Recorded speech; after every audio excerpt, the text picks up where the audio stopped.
Hello everyone. आज हम BEd second year के इन्वायरमेंटल एजुकेशन यानी कि पेपर फिफ्थ के एक महत्वपूर्ण प्रश्न पर चर्चा करेंगे। प्रश्न है हमारा, सतत विकास की अवधारणा को समझाइए। अवधारणा यानी कि कॉन्सेप्ट। तो शुरू करते हैं। सबसे पहले हमारा जो परिचय है वो है कि अंतिम वृक्ष को काट दिए जाने के बाद, अंतिम नदी को विषक्त करने के बाद और अंतिम मछली को पकड़ लिए जाने के बाद हम पाएंगे कि पैसे को खाया नहीं जा सकता है। ये जो पूरी कविता है इसके अंदर सतत विकास का पूरा कॉन्सेप्ट आ जाता है। यानी कि सतत विकास विकास के बारे में हम सब जानते हैं कि डेवलपमेंट किसे कहते हैं, लेकिन सतत विकास का मतलब हमारे इस प्रकार के विकास से होता है कि जिसमें हमारा विकास तो हो, साथ साथ उसके साथ जो पारिस्थितिक तंत्र है हमारा, सामाजिक ताना बाना हो, चाहे आर्थिक जो स्थिति हो, वो भी साथ में प्रॉस्पर हो, यानी कि उसमें भी समृद्धि आए। ना कि हमारा विकास मतलब डेवलपमेंट के नाम पर हम अपने पर्यावरण को नुकसान ना पहुंचाएं, अपने सामाजिक ताने बाने को ना नुकसान पहुंचाएं, ना ही और जो हमारा जो आर्थिक जो परिस्थिति है, चाहे देश के अंदर चाहे देश विदेश के अंतर्राष्ट्रीय स्तर पर, वो इस प्रकार की हो जो कि हर एक इंसान को लाभ पहुंचाए। तो हम आगे हमारा ये जो सतत विकास है इसको हम धारणीय विकास, टिकाऊ विकास, पारिस्थितिकीय विकास, समृद्ध विकास, पोषणीय विकास या संवहनीय विकास या संधारणीय विकास, आपको एग्जाम में ये क्वेश्चन किसी भी नाम से मिल जाएगा। ये कुछ भी पूछे आपको, आप आराम से इसका आंसर लिख सकते हैं। इन सब का मतलब सतत विकास ही होता है। ठीक है, तो अब शुरू करते हैं हमारा सतत विकास की अवधारणा यानी कि कॉन्सेप्ट ऑफ सस्टेनेबल डेवलपमेंट। तो सतत विकास क्या है कि सतत विकास एक अनिवार्य आवश्यकता है। सतत विकास एक बहुआयामी अवधारणा है। इस अवधारणा का उदय राष्ट्रीय, सामुदायिक अथवा व्यक्तिक स्तरों पर सामाजिक एवं आर्थिक प्रणालियों, नीतियों, कार्यक्रमों तथा गतिविधियों में परिवर्तन की वांछित दिशा पर बहस तथा निर्णय होने की रूपरेखा के रूप में हुआ। सतत विकास सामाजिक आर्थिक विकास की प्रक्रिया है जिसमें पृथ्वी की ग्रहण क्षमता की सीमाओं के अंदर विकास की बात की जाती है। भूमि, जल तथा जंगल किसी भी औद्योगिकरण के मूल साधन है। इसीलिए सतत विकास की अवधारणा नीचे से ऊपर की नियोजन को इंगित करती है। तो अभी जो हमने ये पढ़ा कि सतत विकास एक बहुआयामी अवधारणा है। अब बहुआयामी अवधारणा से मतलब ये है, अवधारणा यानी कि कॉन्सेप्ट बहुआयामी अवधारणा है, यानी कि सतत विकास का मतलब केवल पर्यावरण से नहीं है, पर्यावरण और विकास से नहीं है, बल्कि समाज से है, आर्थिक स्थिति से है और हमारा दार्शनिक जो हमारा जो अवधारणा है, आयाम है, उससे भी है। तो इस प्रकार से जो सतत विकास जो है वो एक बहुआयामी अवधारणा बन जाता है। और इस अवधारणा का जो उदय हुआ उसका राष्ट्रीय और सामुदायिक अथवा व्यक्तिगत स्तरों पर सामाजिक एवं आर्थिक प्रणालियों, नीतियों, कार्यक्रमों तथा गतिविधियों में परिवर्तन की वांछित दिशा पर बहस तथा निर्णय होने की रूपरेखा के रूप में हुआ। यानी कि जो सतत विकास की जो आवश्यकता समझी गई वो इसीलिए समझी गई कि चाहे वो राष्ट्रीय स्तर पर हो, अंतर्राष्ट्रीय स्तर पर हो या फिर व्यक्तिगत रूप से ही क्यों ना हो, तो जिस प्रकार से हम विकास की बात की जाती है उस विकास में हमारा पर्यावरण का क्या स्थान रहेगा, सामाजिक ताने बाने का क्या स्थान रहेगा और जो आर्थिक स्थिति है उसका क्या स्थान रहेगा, उस पर एक जो अच्छी पहल हो, मतलब हमारा विकास भी हो और साथ ही साथ हमारी जो आर्थिक, सामाजिक, दार्शनिक, पर्यावरण जो स्थितियां हैं इनकी, ये भी साथ साथ समृद्ध हों। तो इसलिए सतत विकास का उदय हुआ। सतत विकास सामाजिक आर्थिक विकास की प्रक्रिया है, यानी कि एक प्रोसेस है। विकास हम सब जानते हैं किसको कहते हैं, उसी में क्रम में हमने सतत विकास को जोड़ा है। यानी कि सतत विकास जो है वो पृथ्वी की ग्रहण क्षमता की सीमाओं के अंदर विकास की बात की जाती है। यानी कि सतत विकास से पहले जो कॉन्सेप्ट था डेवलपमेंट का वो बस ये था कि जैसे हमारे जो भी संसाधन है, चाहे वो भूमिगत संसाधन हो, जैसे मान लेते हैं कोयला है, पेट्रोलियम है, गैसेस हैं, या हीरे हैं, सोना, जितनी भी धातुएं हैं, इस प्रकार जिनका जो खनन होता है ये हो, पानी है, या फिर किसी फल हैं, फूल हैं, जो कुछ भी हमें पृथ्वी से प्राप्त होता है, या हम फैक्ट्रियाँ लगा रहे हैं, या फिर हम कोई कारखाना लगा रहे हैं, या कोई भी कार्य कर रहे हैं, उसमें जो हमारी जो अवधारणा हो विकास की वो इस प्रकार की हो कि जो कार्य हम वो कर रहे हैं वो पृथ्वी की ग्रहण क्षमता की सीमाओं के अंदर ही हो। यानी कि हम अपने केवल पैसा कमाने के लिए हम अत्यधिक दोहन ना करें हमारे जो संसाधन हमें पृथ्वी के अंदर मिले हैं। भूमि, जल तथा जंगल किसी भी औद्योगिकरण के मूल साधन है। इसीलिए सतत विकास की अवधारणा नीचे से ऊपर का नियोजन की ओर इंगित करती है।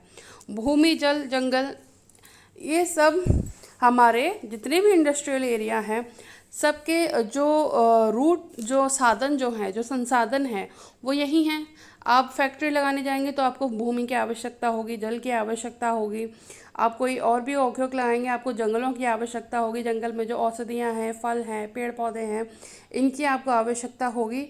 तो जो भी हम औद्योगिकरण की, जब भी हम विकास की बात करते हैं तो भूमि, जल, जंगल इसमें अपने आप ही आ जाते हैं।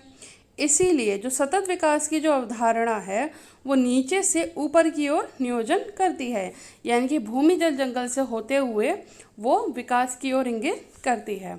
सतत विकास की अवधारणा में सर्वाधिक बल आर्थिक विकास नीतियों में पर्यावरणीय विचारों को केंद्रित विषय में लाने के लिए दिया गया है। यानी कि सतत विकास में जो हमारा जो केंद्र में जो हमारा टॉपिक है वो पर्यावरण विचार है। यानी कि किस प्रकार से डेवलपमेंट भी हो और यानी कि विकास भी हो, और साथ ही साथ पर्यावरण को हम नुकसान ना पहुंचाएं। जो संसाधन हमें पृथ्वी पर मिले हैं उनका हम उतना ही इस्तेमाल करें जितनी हमें ज़रूरत है, न कि और पैसा कमाने के लिए लालच में आकर हम उनका दोहन, अत्यधिक दोहन करते चले जाएं। दूसरा इसमें जो पॉइंट है वो है सतत विकास की अवधारणा का उदय। यानी कि अब इसका उदय किस प्रकार से हुआ, तो पहला जो है वो है कि सतत विकास की अवधारणा का मूल उद्गम रेचल कार्सन द्वारा लिखित पुस्तक द साइलेंट स्प्रिंग 1962 के व्यक्त विचारों में अंतर्निहित माना जाता है। इस पुस्तक द्वारा कीटनाशक डीडीटी के प्रयोग से वन्य जीवन के सर्वनाश की ओर जनता का ध्यान आकर्षित किया गया। यह पुस्तक पर्यावरण, अर्थव्यवस्था तथा सामाजिक कल्याण के लिए मील का पत्थर सिद्ध हुई।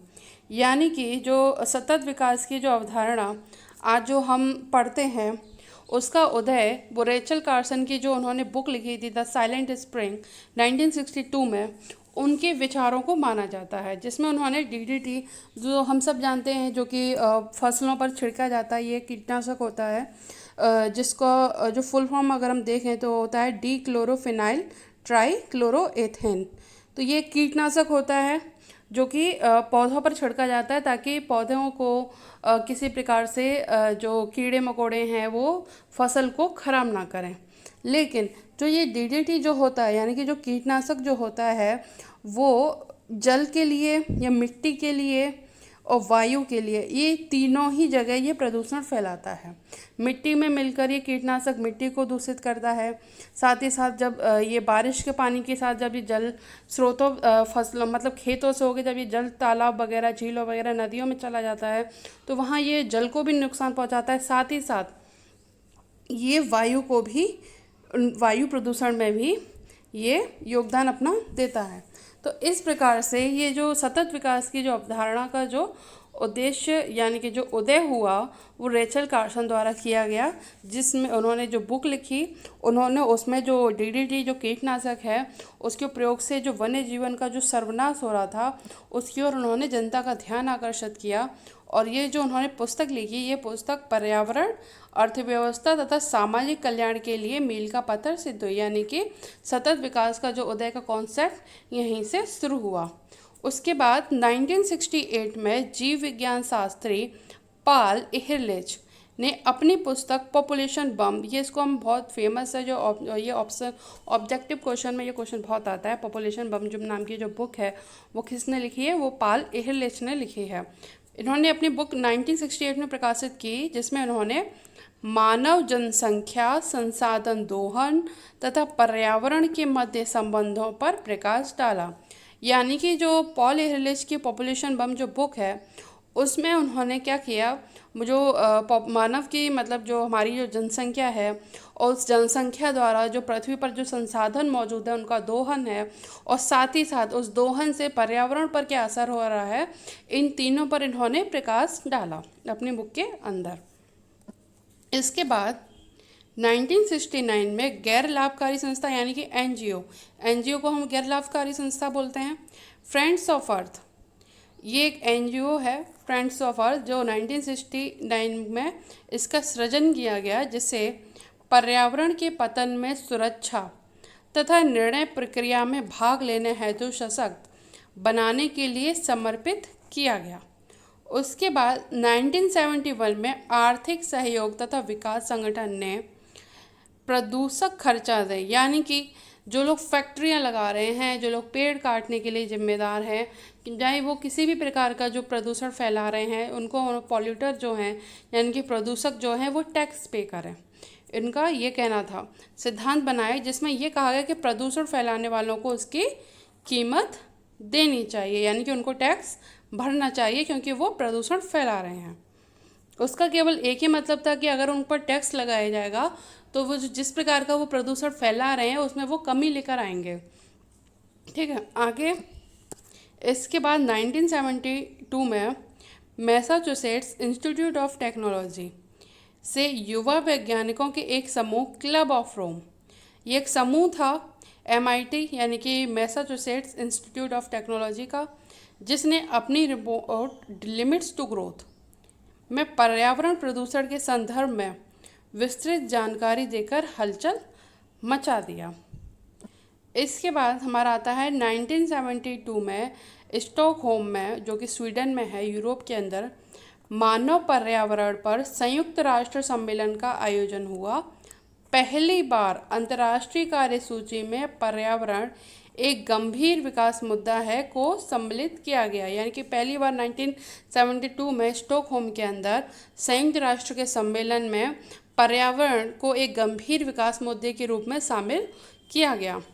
इससे संयुक्त राष्ट्र पर्यावरण कार्यक्रम की स्थापना हुई।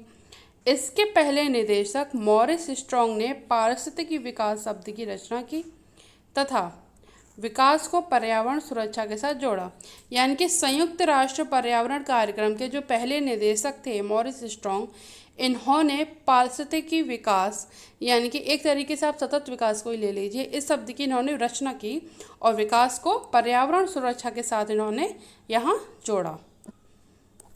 इसके बाद 1980 में भूवैज्ञानिक एवा बाल्फोर तथा वेस जैक्सन ने सतत विकास की अवधारणा का प्रतिपादन किया।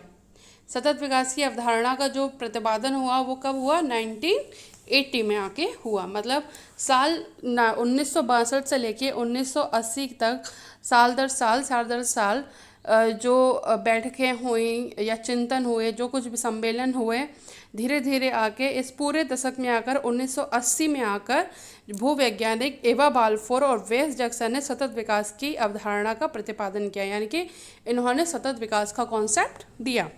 उसके बाद 1983 में संयुक्त राष्ट्र महासभा ने नॉर्वे के प्रधानमंत्री ग्रो हरलेम ब्रटलैंड की अध्यक्षता में पर्यावरण पर विश्व आयोग का गठन किया, जिसने अपनी रिपोर्ट 1987 में अवर कॉमन फ्यूचर नाम से दिए। इस रिपोर्ट में सतत विकास को पहली बार परिभाषित किया गया, यानी कि जो अवधारणा जो दी वो एवा बाल्फोर और वेस जैक्सन ने दी। उसके बाद 1983 में जब सतत विकास को पहली बार परिभाषित किस में किया गया? अवर कॉमन फ्यूचर नाम की रिपोर्ट में। ठीक है, इसके बाद अवर कॉमन फ्यूचर रिपोर्ट 1992 के पृथ्वी सम्मेलन की मुख्य विषय बनी। इसके बाद सन 2000 में जोहान्सबर्ग के पृथ्वी सम्मेलन का मुख्य विषय सतत विकास को बनाया गया। कहाँ पर? रियो डी जेनेरियो के अंतर्गत। यानी कि सबसे पहले जो सतत विकास के बारे में सोचना शुरू हुआ वो हुआ 1962 में। उसके बाद साल दर साल आके 1980 में आके एवा वाल्फोर और वेल्स जैक्सन ने इसकी अवधारणा, सतत विकास की अवधारणा का प्रतिपादन किया। उसके बाद 1983 में आके सतत विकास को परिभाषित किया गया और उसके बाद सन 2000 में आके पृथ्वी सम्मेलन में सतत विकास को मुख्य विषय बनाया गया। आगे पढ़ते हैं। सतत विकास की परिभाषा। तो सतत विकास की परिभाषा जो ब्रंटलैंड आयोग ने दी थी 1983 में, उन्होंने क्या कहा था कि पोषणीय विकास। अब पोषणीय विकास का मतलब सतत विकास से ही है, जो मैंने आगे आपको पहले ही बता दिया कि सतत विकास को हम पोषणीय विकास, टिकाऊ विकास, समृद्धि विकास, पारिस्थितिकीय विकास, इन सभी नामों से जानते हैं। विकास का वह स्तर है जो वर्तमान की आवश्यकताओं को, यानी कि जो अभी हमारी नीड्स हैं, नीड्स इंसान की क्या, चाहे वो खाना हो, कपड़े हो और रोज़गार हो, जो भी है हमारी जो भी आवश्यकताएं हैं, ठीक है, जो वर्तमान की आवश्यकताओं को भावी पीढ़ी की अपनी आवश्यकताओं की पूर्ति करने की, यानी कि हमारी जो आवश्यकताएं हैं और जो आगे की जो पीढ़ी है उनकी आवश्यकताओं की पूर्ति करने की क्षमता से समझौता किए बगैर संतुष्ट करता है। यानी कि अभी जो हमारी आज की पीढ़ी की जो हमारी जो आवश्यकताएं हैं इस प्रकार से जो हम अपनी आवश्यकताओं को पूरा करें, ताकि जो हमारी आने वाली जो पीढ़ी है उनको अपनी सुरक्षा के साथ, पर्यावरण सुरक्षा के साथ या आर्थिक सुरक्षा के साथ समझौता ना करना पड़े। यानी कि हम उनको एक स्वच्छ साफ पर्यावरण देकर जाएं। रिपोर्ट में आगे स्पष्ट किया गया है कि पोषणीय विकास परिवर्तन की वह प्रक्रिया है जिसमें संसाधनों का दोहन, निवेश की दिशा, तकनीकी विकास का दिशा निर्देशन और संस्थागत परिवर्तन सभी सुसंगत रूप में इस प्रकार होते हैं कि मानवीय आवश्यकताओं एवं आकांक्षाओं को संतुष्ट करने हेतु वर्तमान और भावी पीढ़ी दोनों पीढ़ियों के गुणवत्तापूर्ण जीवन की संभावनाओं में वृद्धि होती है। यानी कि जब हम सतत विकास की अवधारणा को दिमाग में लेकर चलते हैं तो उससे चाहे वो संसाधनों का दोहन हो, निवेश की दिशा हो, चाहे तकनीकी विकास का दिशा निर्देशन हो, ठीक है, जब ये सब हम साथ साथ सतत विकास को भी ध्यान में रखते हैं तो हमारी आज की पीढ़ी की आवश्यकताएं तो पूरी हो ही रही हैं, साथ ही साथ जो हमारी जो भावी पीढ़ी होगी उसका भी हम गुणवत्तापूर्ण उनको भी हम जीवन प्रदान कर सकते हैं। इसके बाद सतत विकास के हमारे उद्देश्य क्या क्या हैं? पहला है समता तथा न्याय के साथ अधिकांश लोगों का जीवन स्तर पोषित होना चाहिए।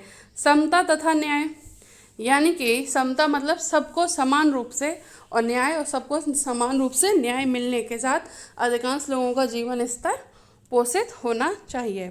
ऐसे नई प्रौद्योगिकी तथा वैज्ञानिक तरीकों का विकास किया जाना चाहिए जो प्रकृति के नियमों के अनुकूल कार्य करें। यानी कि जो भी हम नई टेक्नोलॉजी के ऊपर कार्य कर रहे हैं या वैज्ञानिक तरीकों के बारे में सोचें, वो इस प्रकार के होना चाहिए जो हमारे पर्यावरण को नुकसान ना पहुंचाएं या कम से कम नुकसान पहुंचाएं। दुरुपयोग तथा अनावश्यक उपभोग से पृथ्वी के प्राकृतिक संसाधनों का संरक्षण होना चाहिए। अब इसका सबसे बड़ा उदाहरण हम देख सकते हैं, हम आज की डेट में हम देखते हैं कि पानी, जो जल का जो स्तर है वो धीरे धीरे बहुत नीचे जा रहा है। उसका सबसे बड़ा कारण हम सब जानते हैं कि पहले जो हैं लोग तालाबों पर, झीलों पर, नदियों पर पानी पर निर्भर करते थे। उसके बाद हैंडपम्प आए, लेकिन आज के टाइम पे अगर आप गाँव में नहीं लेकिन शहरों में मैक्सिमम घरों में सबमर्सिबल है। तो उससे जो पानी का जो दोहन हो रहा है वो इस प्रकार का है कि जितनी हमको ज़रूरत है उससे ज़्यादा हम दोहन कर रहे हैं। इसकी वजह से जो पानी का स्तर है वो धीरे धीरे धीरे धीरे वाटर लेवल जहाँ पर जल का स्तर बहुत अच्छा हुआ करता था, वहाँ भी जल का स्तर अब नीचे धीरे धीरे बिल्कुल गिरता चला जा रहा है। तो जो सतत विकास का जो उद्देश्य है वो यही है कि जो हमें संसाधन मिले हैं पृथ्वी पर उसका हम दुरुपयोग ना करें, ना ही अनावश्यक उपभोग करें। जितनी हमको आवश्यकता है हम उतना ही यूज करें ताकि हम अपनी भावी पीढ़ी को भी वही सुरक्षित भविष्य दे पाएँ। तो फोर्थ जो हमारा पॉइंट है वो ये है कि निर्धन राष्ट्रों की प्राकृतिक संपदा तथा पर्यावरण को नष्ट किए बिना अभिवृद्धि के लक्ष्यों की प्राप्ति में सहायक संस्थानों की स्थापना की जाए। यानी कि आज भी हम देखते हैं जो आज के टाइम पे जो हमारा अंतर्राष्ट्रीय स्तर पर जो ग्लोबलाइजेशन है व्यापार का, वो बहुत बढ़ चुका है। तो उसमें गरीब देश हों चाहे सुविधा संपन्न या पैसों वाले, पैसों से जो मजबूत देश हैं, सभी में व्यापार होता है।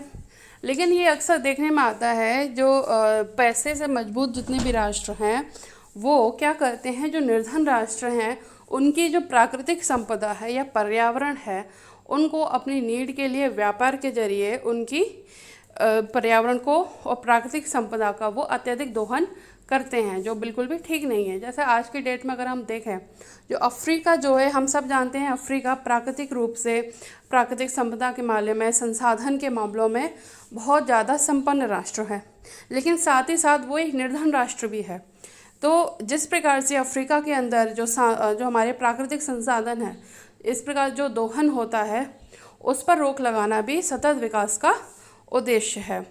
यानी कि इस प्रकार के जो निर्धन राष्ट्र हैं जिनमें वो प्राकृतिक संपदा की दृष्टि से तो वो बहुत धनी है, लेकिन पैसों के मामले में, सामाजिक स्तर में या शिक्षा के मामले में वो पिछड़े हुए हैं। इसीलिए उनके यहाँ पर जो उनकी प्राकृतिक जो संसाधन है उनका गलत तरीके से दोहन होता है, वो रोकना सतत विकास का उद्देश्य है। शासन प्रबंध, जो 5th पॉइंट है हमारा, शासन प्रबंध का विकेंद्रीकरण, जनता के प्रति उत्तरदायी और पारदर्शी बनाया जाए। यानी कि ये शासन प्रबंध के विकेंद्रीकरण की बात करता है, यानी कि ज़्यादा से ज़्यादा ट्रांसपेरेंसी यानी कि पारदर्शिता लाने की कोशिश करता है। यानी कि जो भी हमारी नीतियाँ बन रही हैं अंतर्राष्ट्रीय स्तर पर, राष्ट्रीय स्तर पर या राज्य स्तर पर, वो सब जनता के सामने पारदर्शी होनी चाहिए, जैसे जनता को पता चले कि इसमें किस प्रकार से कार्य हो रहा है, किस प्रकार से संसाधनों का दोहन हो रहा है, किस प्रकार से संसाधनों का उपयोग हो रहा है। उसके बाद 6th पॉइंट है हमारा सतत विकास, सांस्कृतिक, सामाजिक, आर्थिक, पर्यावरणीय और राजनीतिक चिंतनों को एक करने वाली निरंतर विकासमय प्रक्रिया है जो परिवर्तन की मनोवांछित दिशा प्रदान करती है। यानी कि सतत विकास हम सब जानते हैं कि बहुआयामी अवधारणा है जिसमें सांस्कृतिक, सामाजिक, आर्थिक, पर्यावरणीय और राजनीतिक ये सभी चिंतनों को एक करती है। यानी कि ये सतत विकास ये कहता है कि आप विकास कीजिए, लेकिन पर्यावरण है हमारा, जो सांस्कृतिक या सामाजिक ताना बाना है, जो आर्थिक उद्देश्य हैं, उन सब में संतुलन बनाकर। ठीक है।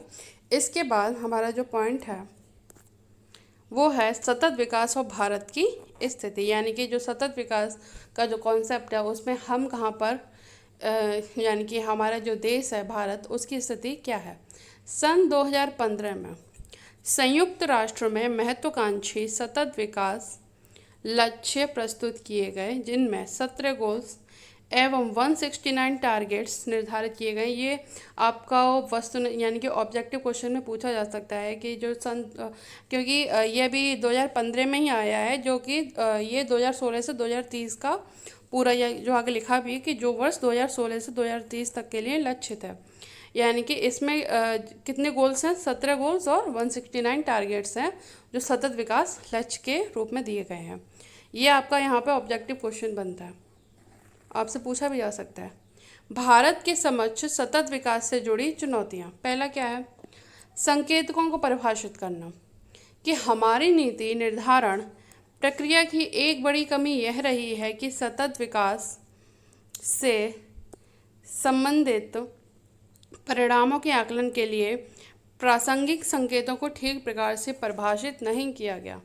यानी कि जो हमारे देश में जो नीतियाँ बनी या बनती हैं उसमें संकेतक यानी कि जो ग्राफिक रिप्रेजेंटेशन होता है कि कितना हमारे पास संसाधन है, कितना हमको ज़रूरत है और कितना हम उसको यूज़ कर रहे हैं या उसको अनावश्यक रूप से उसका दोहन कर रहे हैं, इसके लिए संकेतकों का अभाव है या फिर उनको ठीक प्रकार से परिभाषित ही नहीं किया गया है।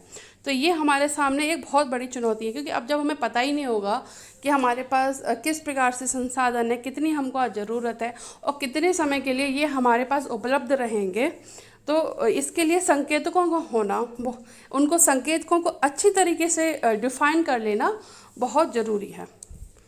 उसके बाद जो पॉइंट है वो ये है कि वित्त मुहैया कराना।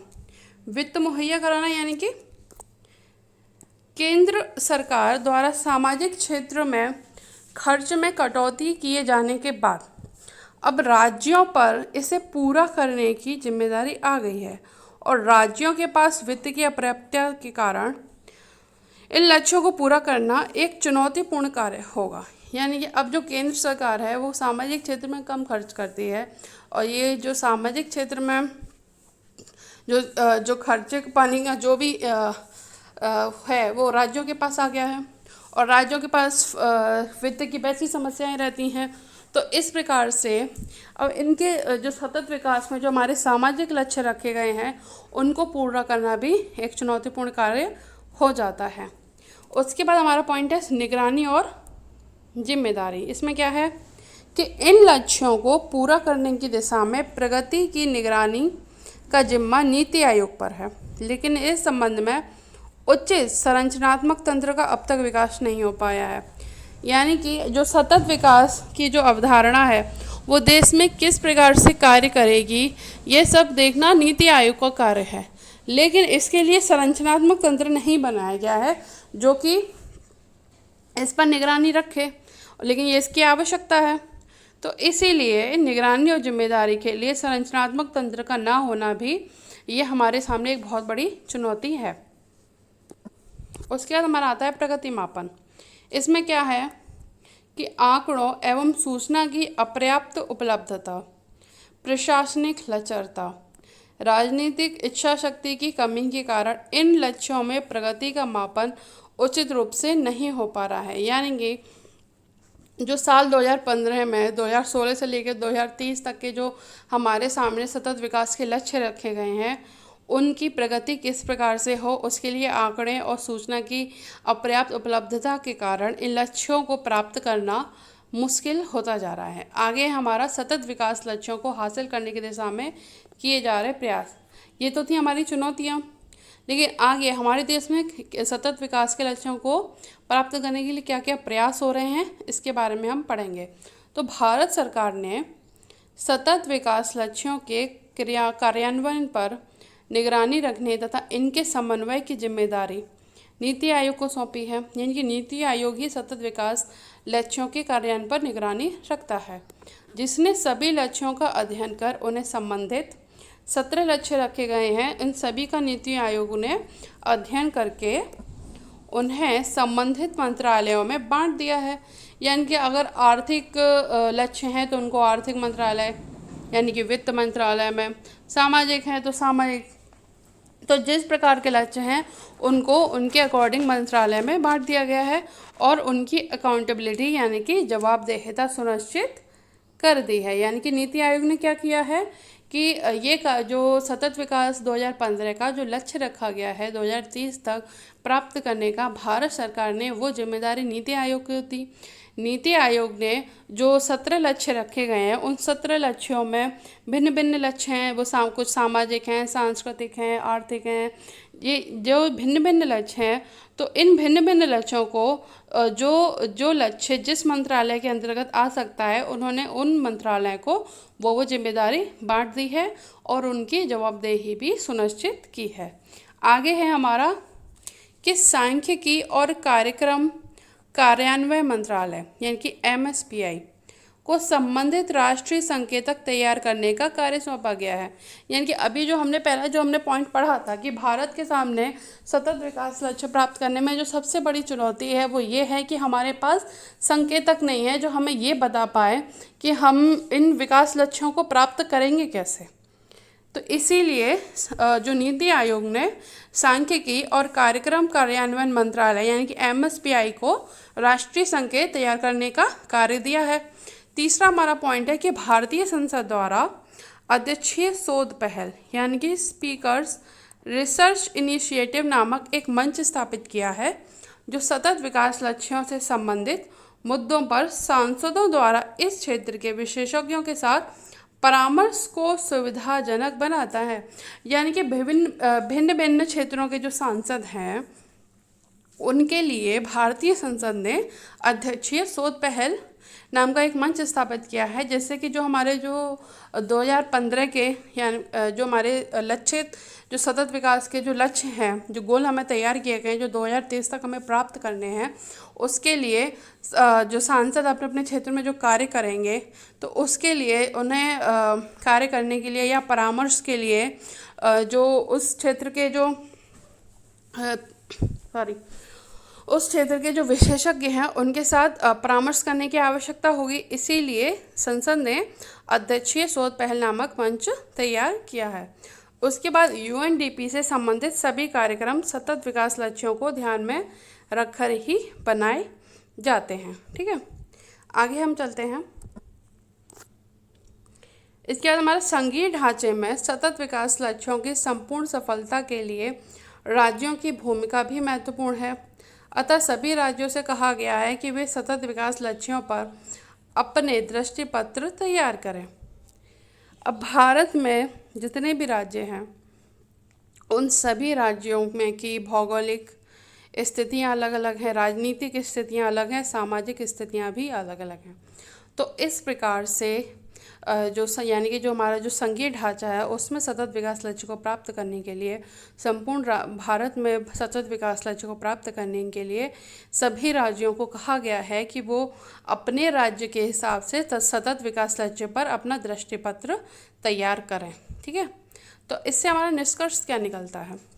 निष्कर्ष हमारा ये निकलता है कि सतत विकास लक्ष्यों को पाने की दिशा में भारत की रफ्तार धीमी है किंतु इरादे मजबूत हैं। फिर भी संपूर्ण विकास हेतु पर्यावरण को संरक्षित रखते हुए राष्ट्रीय, राज्य और स्थानीय तीनों स्तरों पर प्रयास किए जाने की आवश्यकता है।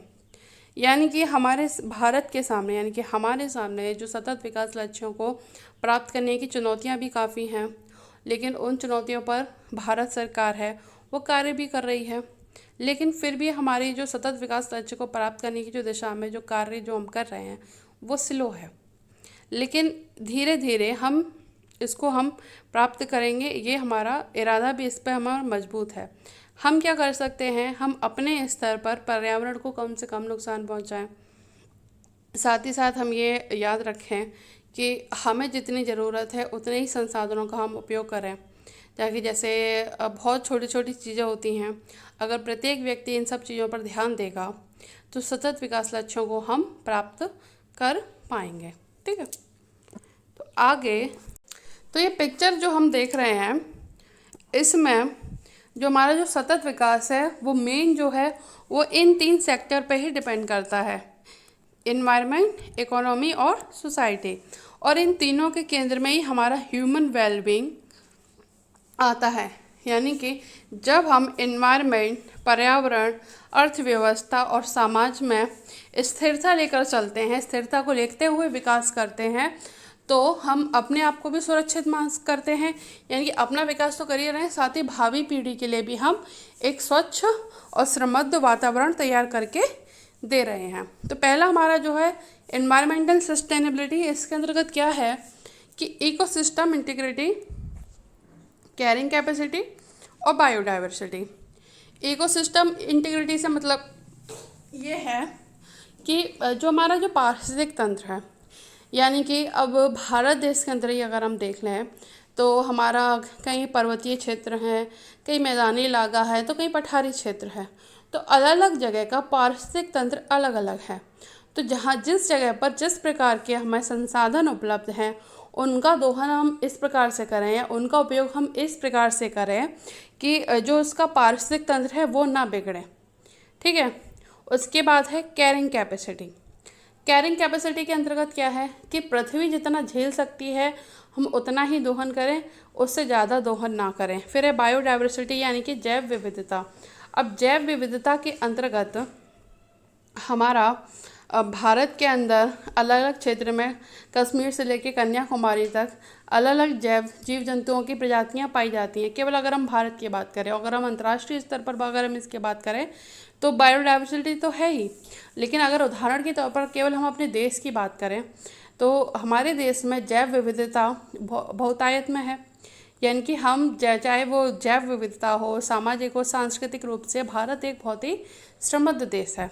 तो इस प्रकार से जब हम जैव विविधता को हम देखते हैं तो हमारा जो विकास का जो सिद्धांत हो वो इस प्रकार से हो कि जो अलग अलग जीव जंतु हैं वो उनको हम नुकसान ना पहुंचाएं या कम से कम नुकसान पहुंचाएं। जैसे कि हम पेड़ काटते हैं तो पेड़ पर रहने वाले जो पक्षी हैं, चाहे हम और भी कार्य करते हैं, पानी का हम दोहन कर रहे हैं तो जहाँ पर मगरमच्छ रहते हैं या किस प्रजाति की मछलियाँ पाई जाती हैं, तो ये जिस प्रकार की जो जैव विविधता है तो हम अपने विकास के लिए इन लोगों को नुकसान ना पहुंचाएं, बायोडाइवर्सिटी का ध्यान रखें। ये भी हमारा इन्वायरमेंटल सस्टेनेबिलिटी के अंतर्गत आता है। इसके बाद हमारा आता है इकोनॉमिक सस्टेनेबिलिटी। इसके अंतर्गत क्या है, इसमें हमारा आता है ग्रोथ, डेवलपमेंट, प्रोडक्टिविटी और ट्रिकल डाउन।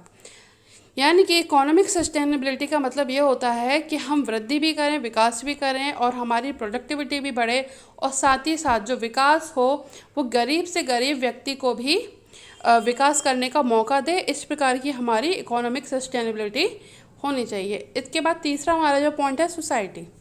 इसमें क्या है, इसमें है कल्चरल आइडेंटिटी। यानी कि हमारा जो विकास का जो लक्ष्य है वो इस प्रकार से होना चाहिए कि जो हमारी जो सांस्कृतिक विरासत है उसको हम नुकसान ना पहुंचाएं।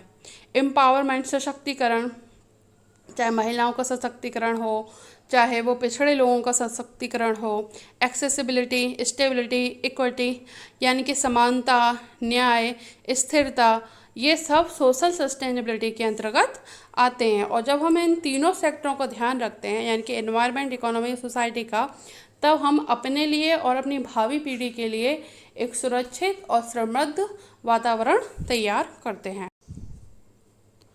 तो आज के लिए बस इतना ही। आगे मैं आपके लिए योग शिक्षा का एक क्वेश्चन लेकर आऊँगी, तो आप लोग प्लीज़ अच्छे से पढ़ाई कीजिए, चैनल को सब्सक्राइब कीजिए, अपने दोस्तों को भी बोलिए सब्सक्राइब करने को। आप लोग प्लीज़ बेल आइकन को भी दबा दीजिए ताकि जब भी अगर कोई नया वीडियो आएगा, कोई भी नए टॉपिक पे मैं आपको वीडियो लेकर आऊँगी तो आपको नोटिफिकेशन में दिखाएगा। ठीक है, धन्यवाद।